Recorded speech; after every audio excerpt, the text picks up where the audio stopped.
We have been exploring various ancient temples in South India for the last many years. The architecture of these temples has been fascinating, and while investigating these temples, we also came to know about the grand temples made in Cambodia during the Khmer kings. One of the temples in which we got interested was the East Mebon temple. We wanted to know in which country the oldest Sanskrit inscription is available. While researching that, we came to know about a small booklet written by Dominic Goodall. This booklet, written by Dominic Goodall, gives the details of the Sanskrit eulogy in the 10th century Khmer Angkorian temple called the East Mebon. At the end of this video, we have tried to give the translation of the Sanskrit inscription, which is written in probably an old southern Indian script. However, the language happens to be Sanskrit. Today, we shall be visiting the East Mebon temple at Siem in the Angkor region of Cambodia. East Mebon temple is a large temple mountain-like structure rising 3 levels and crowned by 5 towers. The King Rajendravarman IV, an usurper to the throne, moved the capital from Angkor to Khmer in the year 928 AD. 16 years later, King Rajendravarman II returned the capital to the Angkor area and shortly thereafter constructed the East Mebon temple on an island in the middle of the now dry, a large reservoir called the East Baray. The East Mebon temple is dedicated to Shiva in honor of the king's parents. Inscriptions indicate that it was also built to help re-establish the continuity of the kingship at Angkor in the light of the interruptions that occurred when the seat of the power had been moved to Khmer. Inscriptions record activity at the temple as early as 947 AD, but the East Mebon was not consecrated until the year 952 AD. In the Angkor Archaeological Park in Siem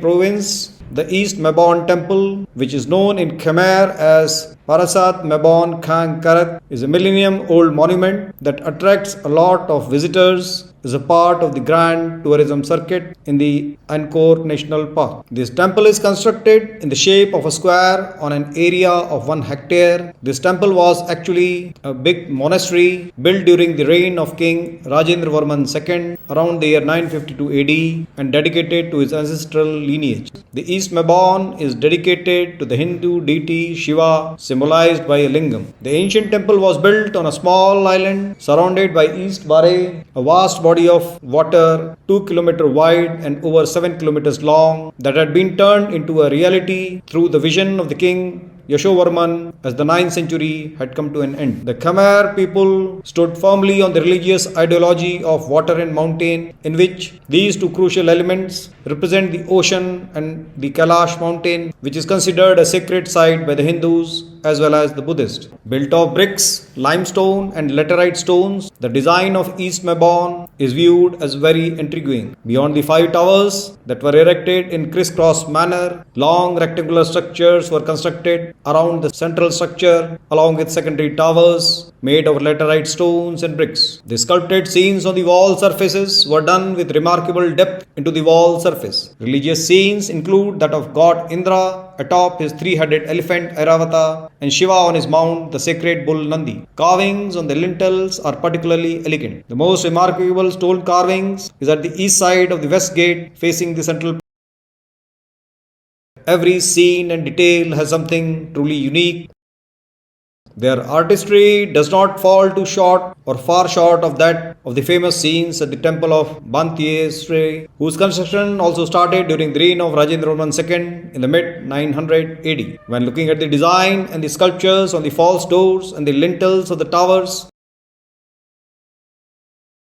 according to some researchers, the brick portion of the temple was covered with mortar to achieve a smooth surface. On the walls, one can see holes in them. These holes are believed to have been made to enable the mortar to stick to one another more effectively. Regarding the quality of stones used to build the temple, which can be seen in the pillars, the false doors and the door frames, many researchers were amazed at how skillful these ancient architects and engineers were at choosing the best stones. Despite being centuries old, and having been exposed to heat and rain for more than 1000 years, in addition to multiple political events and social changes that took place at Angkor, the stones of this ancient structure remain relatively intact without much corrosion due to time and the elements. In fact, the stone seems to be new, as if they had been freshly cut and shaped to build the monument. On the third level, there is a large sanctuary that is a tower surrounded by 4 smaller towers at each corner. Here we can see carvings and inscriptions showing Shiva, Indra, and other figures. When climbing to the first level, one can see sculptures of elephants turned towards the 4 cardinal directions. The sculpture at the East Mebon is varied and exceptional, including 2-meter high freestanding stone elephants at the corners of the first and the second tiers.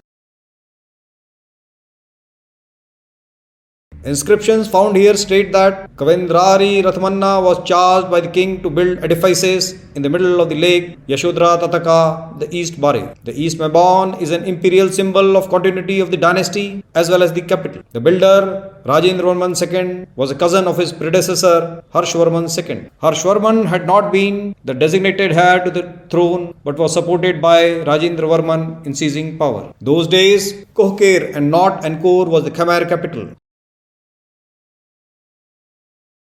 After Harshvarman's death, his powerful supporters became king but could have been regarded as an usurper. Building the East Mebon was a means to the end to legitimize his rule. It did so by insinuating a continuity of a higher order. The East Mebon was not only Rajendravarman's ancestor temple, it meant a shift back from Khmer to Angkor, the city of Rajendravarman's uncle Yashovarman, who had been a fully legitimate heir to the throne. Like Yashovarman had honored his predecessors, Indravarman by building the island temple Lolye in King Indravarman's reservoir. Now Rajendravarman built a similar but much bigger ancestor temple on an island of King Yashovarman's reservoir called the Yashodhara Tataka or the East Baray.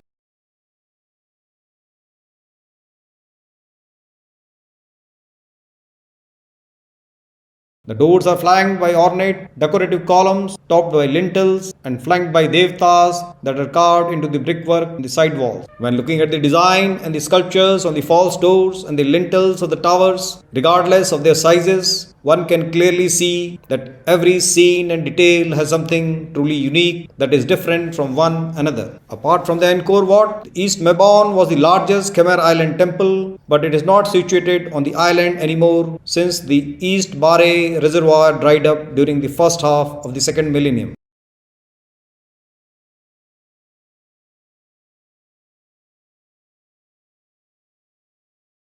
The next tier is built of sandstone and provides the platform for 5 grand towers. This also has staircases on each side flanked by guarding lions. The towers are made up of brick, while laterite and sandstone are also used for their bases and door frames. This East Mebon is a mountain temple dedicated to Lord Shiva by the King Rajendravarman II, halfway of the 10th century. It was constructed on the man-made 120-meter wide island in East Baray, a huge water reservoir measuring 2 kilometers by 7 kilometers and could be reached only by a boat. The Baray, which is now dry, was named Yashodhara Tataka at that time and was located east of the Angkor tomb.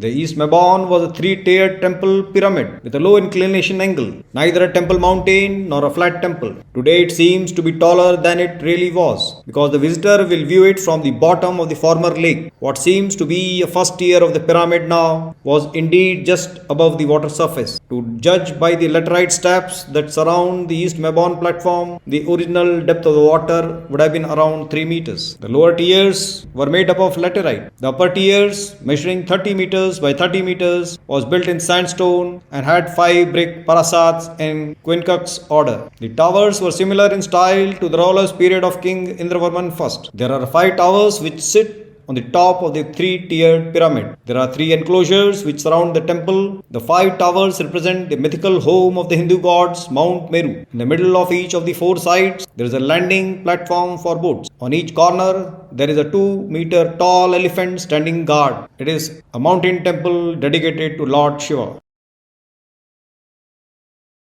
This temple was recovered by Henry Marshall in 1922, and inscribed stele originating from the East Gopura provides the date of the site's foundation, that is 952 AD, and a eulogy to the King Rajendravarman who ruled between 944 to 968 AD. Noting his constructions and noting the erection of several idols, that is Shiva, Parvati, Vishnu, Brahma, and the 8 lingas. Inside this enclosure, there is a brick shrine flanking each side of the Gopura, totaling 8 plus 3 are 5 rectangular structures constructed of laterite with 3 that open to the west, as is typically of a library building. All the other buildings open to the east.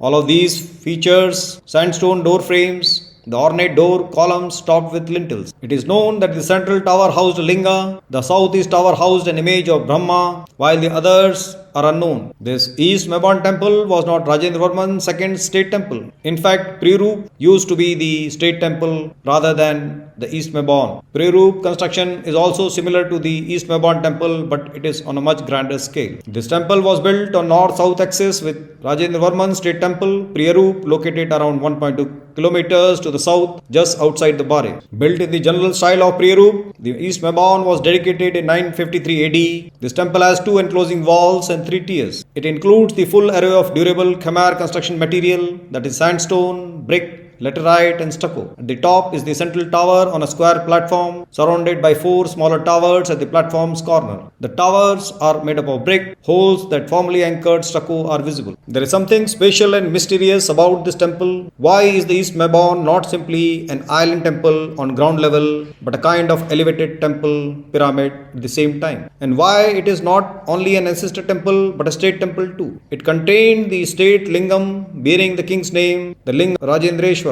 This is exactly the traditions of the royal state temples. This is all the more surprising as Rajendravarman built the largest temple mountain of the 10th century too. Pre Rup's architect was the same who constructed the East Mebon. So the question is, did Rajendravarman build 2 state temples in contrast to all other Khmer kings before and after him?